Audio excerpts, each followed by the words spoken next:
நான் இத கொஞ்சம் இங்கிலீஷ்ல சொல்றேன் so that everybody understands. This is something that everybody needs to know.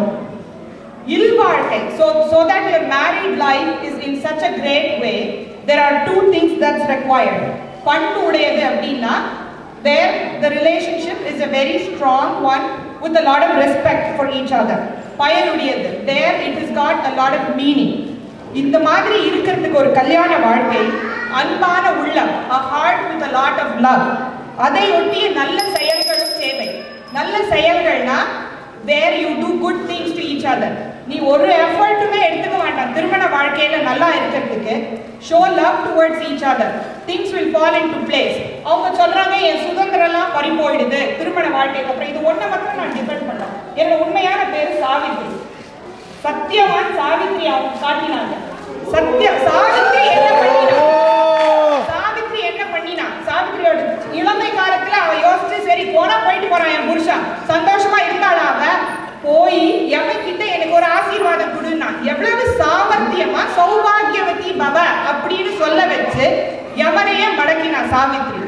எனக்கு முழு சுதந்திரம் கொடுத்து நீ இந்த புதுல தயார் போ, நீ இங்க போ, என் புருஷனுக்கு எத்தனை வேலை இருந்தாலும் என்ன இதோ இருந்தாலும் நீ என்ன வேணா செய், உனக்கு முழு சுதந்திரம் இருக்குன்னு எனக்கு ஊக்குவிச்சு நான் இங்க வந்து படிச்சேங்க.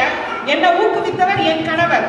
திருமணத்துக்கு பிறகு சுதந்திரம் கிடையாது, ஊக்கம் கிடையாது. நம்ம இளமை காலத்துல சந்தோஷம் இருந்துச்சு, திருமண வாழ்க்கையில நிறைவும் இருக்குது. அதை அவங்க தெரிஞ்சுக்கணும்.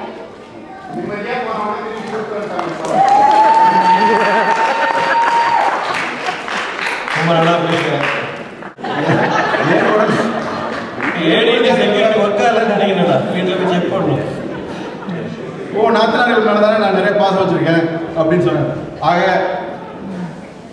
அதாவது நீங்க என்ன சொன்னாலும் சரி, இப்ப இந்த குழந்தைகள்லாம் ஓடிக்கிட்டு இருக்குது, அவங்க ஜாலியா ஓடிட்டு இருக்காங்க, அவங்க பின்னாடி அவங்க பெற்றோர்கள்லாம் பின்னாடி வந்து ஓடிட்டு இருக்காங்க. யாருக்கு ஜாலின்னு யாருக்கு இன்பம்னு நீங்க தெரிஞ்சுக்க வேண்டியதுதான். குழந்தைகள் வந்து அதாவது குழந்தை பருவத்தில் இருந்துட்டு ஒவ்வொரு பருவமும் நமக்கு திருமணத்துக்கு முன்னாடியிலேருந்து நமக்கு வந்து திருமணங்கிறது நமக்கு ஒரு பிரச்சனையாயிருது. திருமணத்துக்கு நல்ல மாப்பிள்ளை வேணும், நல்ல மனைவி வேணும், குழந்தை நல்லா பிறக்கணும், படிக்கணும், அப்படின்னு நிறைய பொறுப்புகள் இருக்கு. அதெல்லாம் வந்து நமக்கு இனிமைகளை வந்து குறைக்குது.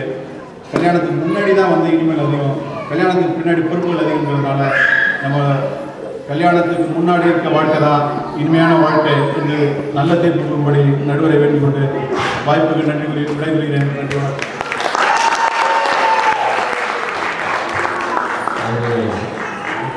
வெட்டிங்க்கு அப்புறம் சஃபரிங்னு சொல்லிட்டாரு. இதுக்கு என்ன பதில் சொல்ல போறீங்கன்னு தெரியல. வாங்க நித்யா சொல்லுங்க.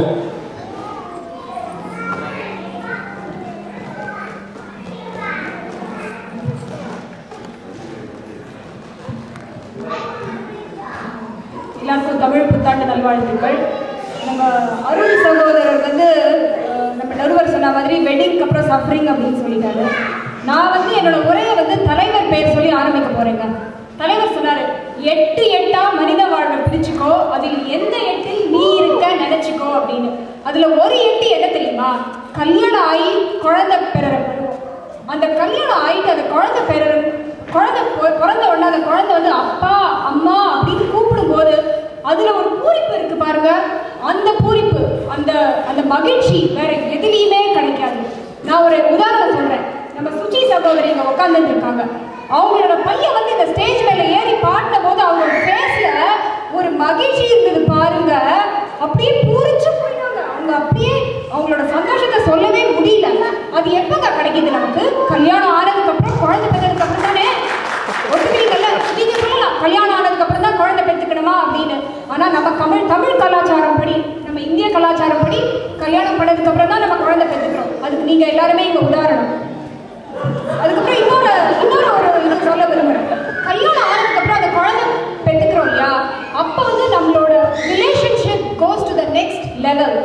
ஓகே, கல்யாணத்துக்கு முன்னாடி இருக்கிற அந்த உறவு வந்து ஒரு வித்தியாசமான உறவு. நம்ம இப்போ காதலிச்சுட்டு இருக்கோம், அந்த எவ்ரிடே பார்க்குறோம். பட் அந்த கல்யாணம் ஆகி ஒரே வீட்டில் ஒரே ரூஃப் அடி ஒரே கூரை கீழே நம்ம வாழும்போது அந்த we learn to share. நம்ம இந்து சகோதரி சொன்னாங்க கல்யாணத்துக்கு அப்புறம் நம்மளோட ஃப்ரீடம்லாம் போயிடுதுன்னு. அப்படி கிடையவே கிடையாது. ஆக்சுவலாக I becomes we, B becomes us. So நம்ம வந்து கூடி சேர்ந்து அந்த 2 கை தட்டினாதாங்க அந்த சத்தம். ஸோ அந்த 2 பேரும் சேர்ந்து அந்த ஒரு பிணைப்பு இருக்கு பாருங்க, அது கல்யாணத்துக்கு முன்னாடி கிடைக்கவே கிடைக்காது. அது வந்து ஒரு ஸ்பெஷல் ரிலேஷன்ஷிப். தமிழ் திரைப்படத்தில் வந்து ஒரு பாட்டு சொல்லியிருக்காங்க, லவ்னா லவ் மண்ணெண்ண ஸ்டவ் அப்படின்னு. கல்யாணத்துக்கு முன்னாடி இருக்கிற அந்த லவ் பண்ணுறோம் பாருங்க, கல்யாணத்துக்கு முன்னாடி அது எப்படின்னா மண்ணெண்ண ஸ்டவ் மாதிரி ஒரு சின்ன தீப்பொறி வந்துச்சுன்னு வச்சுக்கோங்களேன், ஒரு சண்டை மண்ணெண்ண ஸ்டவ்லாம் யூஸ் பண்ணுறாங்களா இல்லைங்க, அந்த காலத்து பாட்டுங்க இது. அந்த காலத்து பாட்டு எனக்கு தெரியவே தெரியாது. இப்போ தெரிஞ்சுக்கோங்க, ஒரு ரொம்ப நல்ல பாட்டு, ரொம்ப கருத்துள்ள பாட்டுங்க ஐயா. அது என்ன என்ன ஒரு வார்த்தை பாருங்க, லவ்னா லவ் மண்ணெண்ண ஸ்டவ். வீட்டுக்கு போய் முதல்ல அந்த பாட்டு தான் கேட்பேன். ஆமா, எப்படின்னா அந்த மண்ணெண்ண ஸ்டவ்ல வந்து ஒரு தீப்பொறி தப்பான இடத்துல போயிடுச்சுன்னா என்ன ஆகும்? இட் எக்ஸ்ப்ளோர்ஸ், வெடிச்சிடும். அதே மாதிரி தான் ஒரு சண்டை சச்சரவுன்னு வந்ததுன்னு வச்சுக்கோங்களேன், எனக்கு வந்து இஷ்டம் இல்லை அப்படின்னு நம்ம போயிடலாம். அதுவே கல்யாணத்துக்கு பிறகு சண்டை சச்சரவு வரலன்னு நான் சொல்லலை, சண்டை சச்சரவு வரதான் செய்யுது. அப்போ என்ன பண்ணுறோம் நம்ம, கஷ்டமோ நஷ்டமோ நம்ம வந்து நம்ம தமிழ் இந்திய கலாச்சாரப்படி நம்ம எப்படியோ இது பண்ணிட்டு, ஏன்னா அந்த relationship has attain the next level, அந்த முதிர்ச்சி அடைஞ்சிருக்கு இல்லையா? அது எப்படின்னா எதையும் தாண்டி புனிதமானது புனிதமானது புனிதமானது அப்படின்னு ஒரு அந்த மாதிரி அந்த உறவு. அது வந்து அது கல்யாணம் ஆகி எக்ஸ்பீரியன்ஸ் பண்ணாதான் உங்களுக்கு அது புரியும். கல்யாணம் அதுக்கு முன்னாடி ஃபியர் ஆஃப் த அன்னோன், ஐயோ நம்ம கல்யாணம் பண்ண போறோமே என்ன ஆக போகுது அப்படிங்கிற ஒரு அந்த ஃபியர். பட் கல்யாணம் பண்ணதுக்கு நீங்க எல்லாருமே உதாரணம், இங்க பாருங்க எல்லாரும் எப்படி சிரிச்சிட்டு இருக்கீங்க பாருங்க. நிறைய பேர் மாட்டிக்கிட்டோம்னு சொல்றாங்க. அருள் சகோதரர் சொன்னாரு, இந்த மாதிரி பசங்க ஓடுறாங்க, அவங்க பின்னாடி அப்பா அம்மா ஓடுறாங்க, நீங்களே யோசிச்சுக்கோங்க யார் வந்து சந்தோஷமா இருக்காங்கன்னு. அந்த அந்த பிள்ளைங்க பின்னாடி ஓடும் போது இருக்கிற ஒரு சுகம் இருக்கு பாருங்க, அவருக்கு தெரியும். அவருக்கு 3 பசங்க இருக்காங்க, அவர் எப்படி சொல்லலாம் எனக்கு அந்த சுகம் இல்லை? நீங்க சொல்லுங்க அருள், இன்னைக்கு நீங்க வீட்டுக்கு போடமா வேண்டாமா, நீங்க கராஜுக்கு போக போறீங்கன்னு யோசிச்சுட்டீங்களா?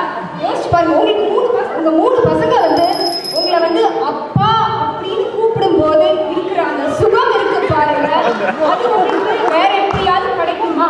நீங்களே யோசிச்சு பாருங்க. அடுத்த 3 நிமிஷத்துக்கு இதை பத்தி யோசிச்சுட்டு இருங்க. அதுக்குள்ள நம்ம சுகா சகோதரி வந்து இந்த உரையை வந்து ரொம்ப நல்லா முடிச்சு வைப்பாங்க. அடுத்த நிமிஷத்துக்கு பத்தி அந்த அடுத்த 3 நிமிஷம் அதை பத்தியே யோசிச்சுட்டு இருங்க. வாய்ப்பளித்தமைக்கு நன்றி, வணக்கம், நன்றி.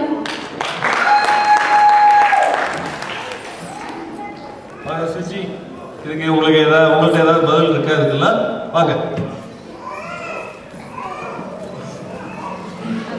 அவையினருக்கு வணக்கம், என்னுடைய தோழர்களுக்கும் வணக்கம். இது பற்றி ஒன்றுமே புரியாமல் உட்காந்துருக்கிற, தமிழே புரியாமல் உட்காந்துருக்கவங்களுக்கும் வணக்கம். Those who don't even know Tamil, வணக்கம். நித்யா அவங்க சொன்னாங்க அடுத்த 3 நிமிஷம் என்ன நடக்குதுன்னே கேட்காதீங்கன்னு. ஏன் தெரியுமா? அவங்களுக்கு பயம். ஐயோ தோத்துடுவோமேனு ஒரு பயம், எங்கேயா கேட்டு நீங்கள் மாறிடுவீங்களோன்னு ஒரு பயம். எங்களுக்கு அந்த பயமே கிடையாதுங்க, நாங்கள் ரொம்ப தைரியமானவங்க. அப்புறமா வந்து சொன்னாங்க அப்பா அம்மானு குழந்தை சொல்லும்போது அப்படியே பூரிப்பு அப்படின்னு சொன்னாங்க. ஆமாம், ஆதித் வந்து பாடும்போது டெஃபினெட்லி எனக்கு வந்து ரொம்ப பூரிப்பாக இருந்தது. ஒரு 5 நிமிஷம் ஃப்ளாஷ்பேக் பண்ணி நீங்கள் உள்ளே வந்து பார்த்துருந்தீங்கன்னா தெரியும். டேய் ஆதித் உட்கார்றா, ஐயோ பாட்டு போடுறா, ஆரம்பிச்சுண்டா. நான் தான் அங்கே கதறினேன். அப்போ நான் நினச்சேன், ஐயோ நம்மளுக்கு ஏன்டா இதெல்லாம் தேவையா அப்படின்னு நான் நினச்சேன். ஸோ அந்த 5 நிமிஷம் சுகத்துக்காக திருமணம் வேண்டுமா என்று நீங்கள் சிறிது யோசித்து பாருங்கள்.